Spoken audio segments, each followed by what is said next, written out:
Hello students, स्वागत करते हैं आपका अपने यूट्यूब चैनल ममता स्टडी ग्रुप में। कैसे हैं आप सब। तो हम आज अपने अगले पार्ट के साथ आपके सामने, ठीक है। तो हमने 3 पार्ट कर लिए हैं वीडियो के, और हमारा चैप्टर कौन सा चल रहा है, पहला, यूरोप में राष्ट्रवाद का उदय।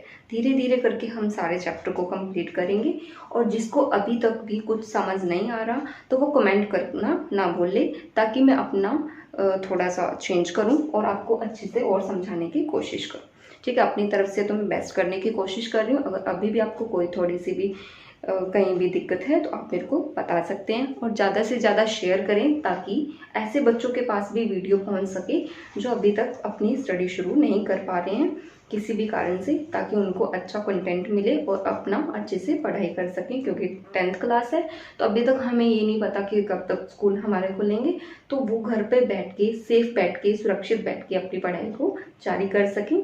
तो ज़्यादा से ज़्यादा वीडियो को शेयर करें, ठीक है। तो हम एकीकरण कर रहे थे राज्यों का, देशों का एकीकरण। तो हमने इटली का एकीकरण किया था कल, और हमने किया था जर्मन का एकीकरण, और फ्रांस का तो हम कर ही चुके हैं, क्योंकि फ्रांस की क्रांति तो बहुत ही इंपॉर्टेंट है किसमें, यूरोप के राष्ट्रवाद में, ठीक है। तो आज हम करेंगे United kingdom of great Britain का गठन, कि उसका एकीकरण हुआ। और इसको क्या नाम देते हैं, आज हम बोलते हैं इसको इंग्लैंड।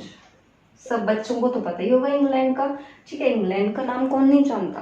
तो उसी को क्या बोला जाता था, United kingdom of great Britain, ठीक है। ब्रिटेन ही इंग्लैंड है, इंग्लैंड ही क्या है, ब्रिटेन है। और उसका गठन कब हुआ था, 1707 में, ठीक है। बहुत छोटे छोटे द्वीप, बहुत छोटे छोटे राष्ट्रों को मिला के किसी देश का क्या किया जाता था, निर्माण किया जाता था। तो इसमें भी बहुत सारे द्वीप, बहुत सारे राज्यों, बहुत सारे राष्ट्रों को मिला के किसका, ग्रेट, ग्रेट नाम से ही हमें तो साफ हो रहा है कि क्या था, बहुत सारे राष्ट्रों को मिला के एक बहुत बड़े देश का क्या किया गया, गठन किया गया। कब किया गया था, 1707 ईस्वी में, ठीक है। तो ये समझ आया अभी आपको।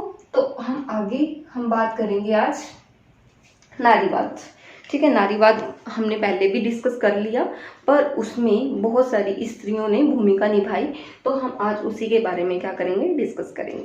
नारीवाद है क्या, सबसे पहले तो नारीवाद है स्त्री पुरुष की सामाजिक, आर्थिक और राजनीतिक समानताओं को क्या करना, इक्वल करना, उनको एक समान स्तर पे लाना, उसी को क्या बोलते हैं हम, नारीवाद, ठीक है। नारीवाद का तो हमें पता ही है कि स्त्री और लड़का और लड़की में भेदभाव ना करना, वही हमारा किसके अंदर आता है, नारीवाद के, ठीक है। तो इसमें बहुत सारी स्त्रियों ने अपना योगदान दिया। जैसे हम बात करते हैं, जैसे हमारे देश के लिए, तो जैसे बहुत सारी स्त्रियों का नाम आता है। सबसे पहले तो किसका आता है, महारानी लक्ष्मीबाई, कौन थी, एक ज्योतिबा फुले, जो, ठीक है, जिसने शिक्षा के लिए किया, ठीक है। ज्योतिबा फुले की धर्मपत्नी थी सावित्रीबाई फुले, ठीक है। तो हम उसके बाद हम बात करते हैं मारियान, ठीक है। मारियान क्या, कौन थी, ये भी एक स्त्री का नाम था, जो कहाँ की थी, फ्रांस के कलाकारों द्वारा। ये मात्र कल्पना थी कि उनके द्वारा क्या की गई थी, कल्पना थी। फ्रांस के कलाकारों ने स्त्री एक चित्र बनाया, चित्रण किया, उसका नाम रखा मारी आन, और वो उन्होंने अपने सिक्कों पे, अपने नोटों पे और डाक टिकटों पे लगाई। और वो कौन थी, मारी आन, फ्रांस के कलाकारों द्वारा निर्मित थी। और फिर हम बात करते हैं नेक्स्ट क्या है हमारे पास, जर्मेनिया। जर्मेनिया नाम से ही हमें पता चल रहा है कि कौन से देश का इसमें जिक्र हो रहा है, जर्मन का, ठीक है। जर्मन के कलाकारों द्वारा जो चित्र बनाया गया स्त्री का, वो थी जर्मेनिया, ठीक है। ये 2 स्त्रियां हमें सामने आती हैं सबसे पहले तो। उसके बाद कुछ प्रतीक चिन्ह हैं जिनका हम यहाँ वर्णन करेंगे आज, क्योंकि प्रतीक चिन्ह किसी भी देश को क्या करते हैं, आगे प्रस्तुत करते हैं, उसके बारे में हमें बताते हैं, ठीक है। उस समय भी कुछ ऐसे प्रतीक चिन्ह थे जिनको हम आज डिस्कस करेंगे।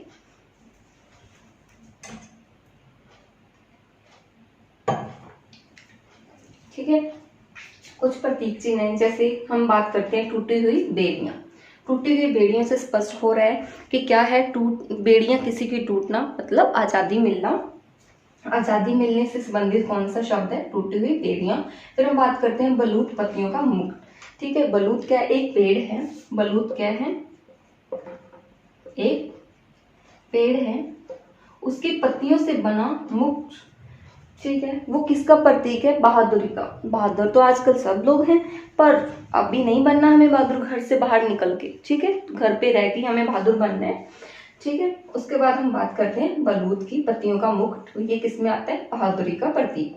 फिर तलवार, हम ये सब तो जानते ही हैं कि उस समय ऐसे हथियार नहीं थे जैसे आज के समय में है। उस समय तलवारों से युद्ध किया जाता था, तो उस समय तलवार किसका प्रतीक थी? मुकाबले की तैयारी, ठीक है। मुकाबले की तैयारी किसका? मुकाबले की तैयारी जब भी आता था तो किसका प्रतीक थी? तलवार, ठीक है। उगते सूर्य की किरणें, उगते सूर्य की किरणें किसका प्रतीक थी? कि एक नए युग, एक नए राष्ट्र का क्या हो रहा है? निर्माण, ठीक है। और ये हमने आज किया अभी, तो हम नेक्स्ट अब इसको थोड़ा सा अपने आप रिवाइज भी कर लेना आप। और नेक्स्ट है हमारे पास यूसेफे मैत्सिनी, ठीक है। यूसेफे मैत्सिनी ये कौन था? एक क्रांतिकारी था। कहाँ का? इटली का। कहाँ का? इटली का। इटली के क्रांतिकारी थे। इन्होंने क्या किया था? राजतंत्रीय व्यवस्थाओं का विरोध किया था जो थोपी जाती थी लोगों पे, जिसमें लोगों का बहिष्कार, लोगों का अपमान किया जाता था। उन व्यवस्थाओं का क्या किया इन्होंने? बहिष्कार किया, क्योंकि ये चाहते थे कि सभी को क्या मिले? समान अधिकार मिले। और इनका जन्म हुआ था जिनोवा में, जो कब हुआ था? 1807 में, ठीक है। इन्होंने जो भी अपने काम किए वो किसके विरोध में किए?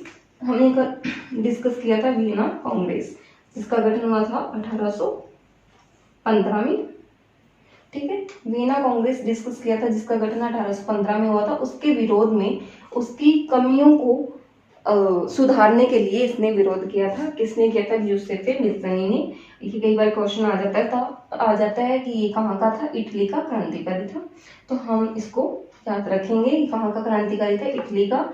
और इसने राजतंत्रीय व्यवस्थाओं का विरोध किया। और इसने किसके विरोध में विरोध किया? वियना कांग्रेस के विरोध में, ठीक है। तो आगे हम करते हैं, ठीक है। हमारा नेक्स्ट पॉइंट हम कर रहे हैं यूरोपीय समाज की संरचना। यूरोपीय समाज, जब हम यूरोप के बारे में कर रहे हैं तो समाज के बारे में जिक्र करना आवश्यक है। तो हम यूरोपीय समाज कर रहे हैं। यूरोपीय समाज कब? 19वीं शताब्दी से पहले। शताब्दी का तो हमें पता है 100 साल का, ठीक है, उसको हम करते हैं शताब्दी में काउंट करते हैं, ठीक है। 19वीं शताब्दी से पहले तो उस समाज के क्या थे? 2 भाग थे। पहला भाग उच्च वर्ग, ठीक है। दूसरा भाग था निम्न वर्ग। उच्च वर्ग को क्या कहते थे? कुलीन वर्ग। और निम्न वर्ग को क्या कहते थे? कृषक वर्ग। कुलीन वर्ग का तो हमने पहले भी जिक्र किया एक बार। कुलीन वर्ग कौन था? जिनके पास बहुत ज्यादा क्या होती थी? जमीन होती थी। उनको हम क्या बोलते थे? कुलीन वर्ग, ठीक है। इस वर्ग में क्या था? जनसंख्या तो कम थी और इनके पास जमीन जायदाद ज्यादा थी, तो ऑफकोर्स ये क्या हो गए? अमीर लोग, ठीक है। उच्च वर्ग हुआ। और क्या हुआ? ये क्या थे? जमींदार थे और इनके पास सभी अधिकार थे। उस समय क्या था? जो लोग अमीर होते थे वो अपने सभी अधिकारों को अच्छे से जानते थे, समझते थे, इसलिए उनको अपने अधिकारों का ज्ञान था। तो उच्च वर्ग को ही क्या बोलते हैं? कुलीन वर्ग। और उसमें क्या थी? कम जनसंख्या थी, उच्च वर्ग था और जमींदार थे वो, उनके पास जमीन जायदाद बहुत ज्यादा थी और सभी अधिकार थे। और दूसरा हमारे पास है निम्न वर्ग, जिसको हम बोलते हैं कृषक वर्ग। दूसरा कौन सा है? निम्न वर्ग, कृषक वर्ग। और इनके पास क्या थी? जनसंख्या तो ज्यादा थी लेकिन जमीन तो थी नहीं इनके पास। जमीन तो किनके पास थी? उच्च वर्ग, जो कुलीन वर्ग थे उन्हीं के पास थी क्या थी? सारी जमीन जायदाद। इनके पास जमीन नहीं थी, और जमीन नहीं थी तो कोई अधिकार नहीं थे, पढ़े लिखे नहीं थे, ठीक है। तो ये 2 वर्ग थे। कब? 19वीं शताब्दी से पहले। कई बार क्वेश्चन ऐसा आ जाता है कि 19वीं शताब्दी से पहले यूरोप समाज में कितने प्रकार का समाज था, ठीक है? 2 प्रकार का। अगर आता है 19वीं शताब्दी के बाद तो एक समाज और आता है, एक नया वर्ग और आता है जिसका नाम था नया मध्यम वर्ग। नया मध्यम वर्ग ये कौन सा था? तीसरा, ठीक है। ये तीसरा वर्ग था। कौन सा? तीसरा वर्ग नया मध्यम वर्ग, ठीक है। इसमें क्या था? इसमें ऐसे लोग थे जो क्या थे, पढ़े लिखे, सभी पढ़े लिखे लोग कौन से समाज में आए, कौन से वर्ग में आए, नया मध्यम वर्ग में, जिसमें थे शिक्षक थे, जिसमें थे डॉक्टर, जिसमें थे उद्योगपति, जिसमें थे व्यापारी। अगर ये पढ़े लिखे हैं तो इनको अपने अधिकारों का तो ज्ञान है ही, तो इसीलिए ये पढ़े लिखे लोग थे। इन्होंने क्या सोचा कि सभी को क्या होना चाहिए, समान कानून, समान अधिकार होना चाहिए। जब भी ऐसी कोई बात आती है तब क्या होती है, कुछ ना कुछ नया होता है, जैसे क्रांति होती है वैसे ही, ठीक है। इन्होंने क्या किया, इन्होंने ऐसा बोला कि सभी को क्या होना चाहिए, समान कानून होना चाहिए।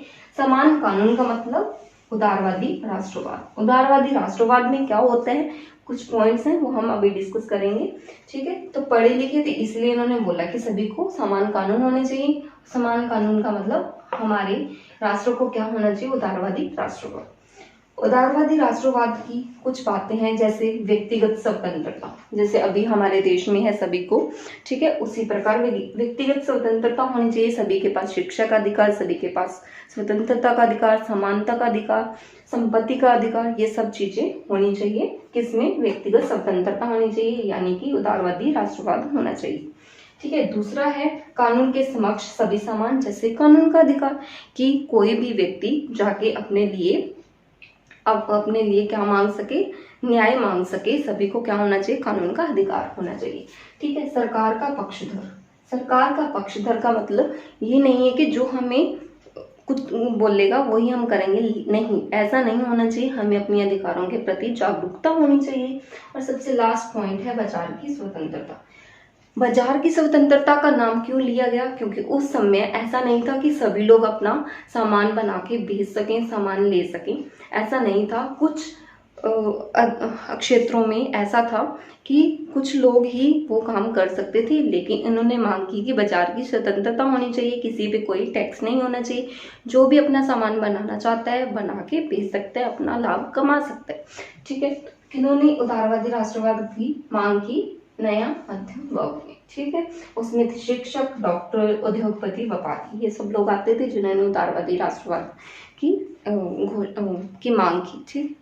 आज की वीडियो में बस इतना ही। अगर अभी भी आपको कुछ समझ नहीं आया तो आप कमेंट करके ज़रूर बताना, ठीक है। और ज़्यादा से ज़्यादा चैनल को सब्सक्राइब करवाओ और लाइक करवाओ, ताकि सभी के पास वीडियो जा सके, और बेल आइकन भी दबा लेना, ठीक है। और घर पे रहना है, सेफ रहना है। Thank you so much.